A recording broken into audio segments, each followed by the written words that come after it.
So within PwC, we have three broad verticals. We have assurance, tax and regulatory, and advisory. And within each of these, we have split up into further, what we call SBUs. So I think when it comes to real estate and infrastructure, the services that we offer straddle across all these three verticals. It's a big part of our practice in all of these areas. So on the advisory side, ranging from corporate finance to strategic advisory to cyber security to digital advertising. On the assurance side, we do internal audit, we do process consulting. On the tax side, we advise on structuring, on FDI investments, on mergers and acquisitions.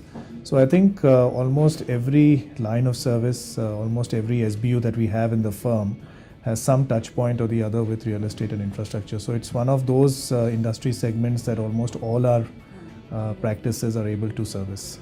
So both real estate and infrastructure still represent a very large part of our GDP. They represent and are one of the largest employers in the country.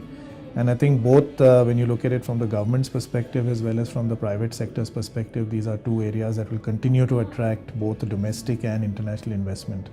And therefore, from our perspective, it is an industry area that we're going to continue to focus on, again, like I said, across all our practices. Depending on the line of service and the specialty area, there would be different talents. But I think the one talent that we would look across the table for people in this industry segment would be a very strong analytical skill set.